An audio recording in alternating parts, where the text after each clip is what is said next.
बिस्मिल्लाहिर्रहमानिर्रहीम। अस्सलाम वालेकुम। आज की इस छोटी सी वीडियो में हम कुछ इम्पॉर्टेंट एमसीक्यूज़ डिस्कस करेंगे जिसके पेपर में आने के बहुत सारे चांसेस है, और इसके अलावा कुछ इम्पॉर्टेंट टॉपिक्स हैं जो कि आपने देखने हैं। इस वीडियो के आखिर में मैं वो आपको टॉपिक्स भी बताऊंगा जो कि बिल्कुल भी इग्नोर नहीं करने, उसके पेपर में आने के चांसेस हैं, हो सकते हैं, या उससे काफ़ी सारे एमसीक्यूज़ आ सकते हैं। ठीक है, तो पहले कुछ एमसीक्यूज़ और उसके बाद important topic. So let's get started. सबसे पहले जो क्वेश्चन नंबर 1 है, what is मेनियर्स disease. Meniere disease जो है ये कान की एक बीमारी होती है, स्पेशली इंटरनल एयर की बीमारी होती है जिसमें फ्लूइड इम्बैलेंस होता है और बहुत सारे स्पेशली वेस्टिबुलो कॉक्लियर जो अर्गन्स होते हैं कान के अंदर, ठीक है, उसके मसले होते हैं। तो अगर इस तरह का सवाल आ जाए तो आपने क्या लिखना है, ब्रीफ इंटेंस वर्टिगो। ये ऑप्शन गलत है। वर्टिगो वैसे चक्कर को कहते हैं, लेकिन चक्कर बहुत ज़्यादा शदीद किस्म के इसकी वजह से नहीं आते। इसके जो मेन साइन सिम्टम्स है वो क्या होंगे, fluid balance disorder of the inner ear, क्योंकि इनर ईयर के अंदर फ्लूइड होता है, जब वो डिस्टर्ब होता है, इम्बैलेंस हो जाता है, तो इसकी वजह से मसले होते हैं। ठीक है, इसको हम क्या कहते हैं, मेनियर डिजीज़ कहते हैं। Number 2, what is the treatment for balance disorder. यही बैलेंस डिसऑर्डर का है, ठीक है, मेनियर डिसऑर्डर के बारे में। तो इस बैलेंस डिसऑर्डर का जो है वो ट्रीटमेंट क्या होगा, तो वो होगा बैलेंस एक्सरसाइज, कि हम बैलेंस एक्सरसाइज करवाएंगे मरीज़ को। ठीक है। Question number 3, which of the following is not a typical feature of Meniere disease. Meniere disease में कौन सा टिपिकल वो नहीं है, इसका मतलब कोई साइन सिम्टम नहीं है, फीचर, ठीक है, तो वो है पल्सटाइल टिनाइटस, क्योंकि टिनाइटस जो है वो रिंगिंग होता है, तो इसमें रिंगिंग नहीं होती। वर्टिगो, फ्लक्चुएटिंग डेफनेस या फिर न्यूरल डेफनेस, ये सारी चीज़ें हो सकती है, लेकिन टिनाइटस एक अलग बीमारी है, वो कंप्लीट एक अलग डिजीज़ है। तो मेनियर डिजीज़ का ये कोई साइन सिम्टम नहीं है। ठीक है, बाकी 3 चीज़ें इसके अंदर आपके पास पाई जाएंगी। Number 4, the most common cause of conducting hair loss. Conducting hair loss जो होता है, ठीक है, मतलब जब बंदा सुन नहीं पाता, कंडक्टिव हेयर लॉस होता है एक, और एक होता है सेंसरी न्यूरल हेयर लॉस। ठीक है, तो सेंसरी न्यूरल जो है वो किसी न्यूरॉन में मसले की वजह से होता है। कंडक्टिव हेयर लॉस तब होता है जब कान के अंदर कोई मसला हो, कोई इन्फेक्शन हो, कोई इन्फ्लेमेशन हो, या कोई चीज़ ख़राब हो, वैक्स जमा हुआ हो। ठीक है, तो सबसे पहला या सबसे जो मेन रीज़न होता है वो कंडक्टिव हेयर लॉस का, वो है otitis media with effusion.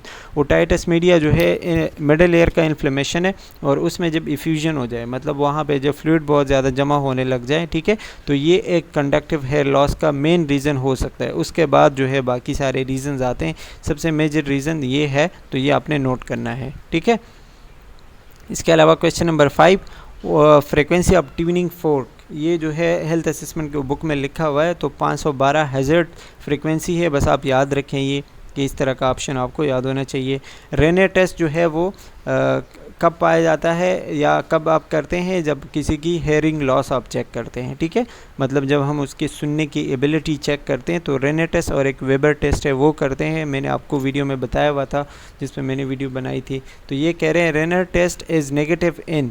रेनर test किन लोगों में नेगेटिव होता है, तो इसका ऑप्शन है CSOM। इसका फुल फॉर्म मैं आपको दिखा देता हूँ। CSOM ये लिखा हुआ है क्रॉनिक सपोर्टिव ओटाइटिस मीडिया, जिसको बहुत ज़्यादा ओटाइटिस मीडिया हो, बहुत ज़्यादा क्रॉनिक हो, ठीक है, तो उनमें रेनेटेस जो है वो आपको नेगेटिव आएगा। तो ये आप याद रखें, chronic suppurative otitis media. Question number 7, crooked nose is due to. Crooked nose का मतलब होता है जिसका कान बोल रहा हूँ सर, जिसका नाक जो है वो टेढ़ी मेढ़ी होती है। ठीक है, किसी की हड्डी टेढ़ी है, किसी का जो है सेप्टम टेढ़ा है, या किसी डॉर्सम जो है वो टेढ़ा है। ठीक है, तो किस वजह से होता है, इसमें मेन जो रीज़न है डिविएटेड डॉर्सम एंड सेप्टम। जब सेप्टम और डॉर्सम डिविएटेड हो, मतलब टेढ़े हो, ठीक है, उसकी वजह से क्या होता है, क्रुक्ड नोज़। क्रुक्ड नोज़ का मतलब क्या होगा, किसी की जो नाक ख़राब होती है। अच्छा, number 8, treatment of septal haematomia. Haematoma या हेमाटोमिया मतलब सेप्टल हेमाटोमा, जब नाक के अंदर अगर कोई ब्लीडिंग हो जाए, ठीक है, सेप्टल ब्लीडिंग हो जाए, तो उसका ट्रीटमेंट क्या कर सकते हैं, या सबसे पहले आपने क्या करना होगा, इमीडिएट एवाकुएशन, के जो ब्लड वहाँ पे ब्लीडिंग हो रही है उसका बाहर निकालें। ठीक है, एवाकुएट करें, एंटीबायोटिक्स और ये सारी चीज़ें बाद में आएंगी। Number 9, after tonsillectomy the child vomit bright red blood. एक बच्चा है, उसकी टॉन्सिलेक्टमी, टॉन्सिल्स की सर्जरी हुई है, ठीक है, उसके बाद जो है उसको वॉमिटिंग हो रही है जिसमें ब्राइट रेड ब्लड आ रहा है। तो एक नर्स होने के नाते आपने सबसे पहले कौन सा एक्शन लेना होगा? तो ये लिखा हुआ है maintain in PO status, not पर ओरल, के आपने मुंह से कुछ नहीं देना, वो तो आप वैसे भी नहीं देंगे अगर बंदा सही भी है क्योंकि सर्जरी हुई है, ठीक है। या प्रिस्क्राइब एंटीमेटिक्स, एंटीमेटिक्स अगर उसको बताए हैं डॉक्टर ने तो आप वो दोगे। एंटीएमेटिक्स तो दे सकते हैं लेकिन उसमें ब्लीडिंग आ रही है तो आप पहले ब्लीडिंग का करोगे, ठीक है। तो उसमें आप क्या करोगे? Turn the child to the side, उसका साइड चेंज करोगे, ठीक है। शायद प्रेशर की वजह से ब्लीडिंग हो रही हो तो उसका आप साइड चेंज करोगे। Number 10, cataract effect which part of the I. Cataract की वजह से आई का कौन सा पार्ट इफेक्ट होता है? ये आपको पता है कि लेंस इफेक्ट होता है। लेंस में जो है प्रोटीन वगैरह जमा होते हैं और उसकी वजह से फिर नज़र नहीं आता कुछ, तो लेंस इफेक्ट होता है। Number 11, what is the modern technique of cataract surgery. Cataract surgery जो मॉडर्न टेक्निक है कौन सा है? ठीक है, फेको एमल्सिफिकेशन। फेको एमल्सिफिकेशन में दूसरा न्यू लेंस लगाते हैं आई के अंदर और जो नेचुरल होता है उसको रिमूव करते हैं, तो ये आपने याद रखना है। Tractional retinal detachment as seen in, मतलब रेटिनल डिटैचमेंट जो होता है, रेटिना का जो लेयर होता है, ठीक है, जब वो अपनी जगह से हिल जाए तो किस वजह से हो सकता है? Diabetic retinopathy. डायबिटिक रेटिनोपैथी में ये ज़्यादातर होता है। अगर कोई भी डायबिटिक पेशेंट है तो उसके आइज़ अगर ज़्यादा इफेक्टेड है तो उसको रेटिनल डिटैचमेंट का मसला हो सकता है, ठीक है। Intraocular lenses that can correct astigmatism. Astigmatism का मतलब होता है नज़र ना आना, ब्लरी विजन होना, विजन का ख़राब होना, ठीक है। तो कौन सा लेंस है जिसकी वजह से आप एस्टिग्मेटिज्म ट्रीट कर सकते हो और ठीक कर सकते हो, ठीक है? वो है टॉरिक इंट्राक्यूलर लेंस। ये आपने याद रखना है। ये लेंस आते हैं जो कि हम उससे ठीक कर सकते हैं, ठीक है, एस्टिग्मेटिज्म या नज़र का जो मसला होता है। अच्छा, number 14, all are correct regarding retinitis pigmentosa except. Retinitis मतलब ये कि जो रेटिनल लेयर है हमारे आई का, ठीक है, जब वो उस पर पिगमेंट्स आ जाते हैं, मसला हो जाता है उसका, ठीक है, तो उसके हवाले से सब ठीक होता है। मतलब उसमें क्या क्या मसले हैं, इसमें जो है कौन सा उसमें नहीं होता। जो इसमें लिखा हुआ है अटेन्यूएशन ऑफ द आर्टरिया, आर्टरिया ख़राब होंगी, वैक्सी पिगमेंट्स होगा, डिस्क पेल हो जाएगी कलर, ठीक है। लेकिन इसमें जो है इलेक्ट्रो रेटिनोग्राफी, ERG का मतलब क्या है? इलेक्ट्रो रेटिनोग्राफी, वो नॉर्मल होगा। नॉर्मल नहीं होगा, क्यों नॉर्मल नहीं होगा? क्योंकि ऑलरेडी अगर रेटिनाइटिस है, रेटिना का इन्फ्लेमेशन है, तो इलेक्ट्रो रेटिनोग्राफी कैसे नॉर्मल हो सकती है, ठीक है। तो ERG इसमें नॉर्मल नहीं है, इसलिए आपने यहाँ पे ERG इज़ नॉर्मल मतलब ये वाला ऑप्शन लगा देना कि बाकी सारे होंगे लेकिन ये नॉर्मल नहीं होगा, ठीक है। Number 15, and retinal detachment fluid accumulate between. जब रेटिनल डिटैचमेंट हो जाती हैं, जब वो अपनी जगह से लेयर ख़त्म हो जाती हैं, ख़राब हो जाती हैं, हट जाती हैं, ठीक है, तो उसमें फ्लूइड जमा होता है। वो फ्लूइड किन दो चीज़ों के दरमियान जमा होता है? एक है न्यूरोसेंसरी रेटिना जो कि जिस पे इमेज बनता है, जिसके अंदर न्यूरॉन है, ठीक है, और दूसरा है रेटिनल पिगमेंट एपिथेलियम। एपिथेलियम जो लेयर है रेटिना का जो पीछे की तरफ होगा, ठीक है, इन दोनों के दरमियान फ्लूइड जमा होगा और ये दोनों एक दूसरे से अलग हो जाएंगे। Number 16, open glaucoma refer to. Open glaucoma में क्या होता है या किसको कहते हैं? The area of the eye where ocular fluid drain, जहाँ पे फ्लूइड जमा होता है, ठीक है, आई में, और उसको हम आपको पता है ग्लूकोमा कहते हैं, ओपन ग्लूकोमा। अच्छा, number 17, how can you prevent damage from glaucoma. Glaucoma से आप किस तरह बच सकते हो? आई डॉक्टर के पास जाओगे, अपने ग्लूकोमा के मेडिसिन लोगे, फैमिली में किसी को ग्लूकोमा है उसको चेक कराओगे, ठीक है, डॉक्टर के पास, तो इसमें ऑल ऑफ द अबव आएगा, ये तो ईजी है। अच्छा, 18 है कि एक्यूट ग्लूकोमा के साइन सिम्टम क्या है? पेन है, रेडनेस, ब्लड विजन और ऑल ऑफ द अबव। इसमें भी ऑल ऑफ द अबव आएगा क्योंकि सारे इसमें हो सकते हैं। 19, which of this condition is commonly associated with blepharitis. Blepharitis आपको पता है आईलेट्स के इन्फ्लेमेशन को कहते हैं, जिसमें आईलेट्स ख़राब हो जाते हैं, इन्फ्लेम हो जाते हैं। तो उसमें जो है कौन सा आईलेट के इन्फ्लेमेशन की वजह से दूसरा कौन सा मसला हो सकता है? रेटिनोपैथी हो सकता है, रेटिना का जो लेयर है वो बहुत आई अंदर होता है तो ये नहीं हो सकता। कैटरेक्ट भी लेंस के ऊपर होता है तो ये भी अंदर होता है, ये भी ब्लेफराइटिस की वजह से नहीं होता। ग्लूकोमा में फ्लूइड जमा होता है तो उसका आईलैशेस या फिर आईलेट्स के साथ कोई लेना देना नहीं है। चेलाजोइन, चेलाजोइन जो है नीचे का जो एरिया होता है आई का, ठीक है, उसका इन्फ्लेमेशन होता है, तो ये हो सकता है। चेलाजोइन आपने इसमें जो है वो लगा देना है।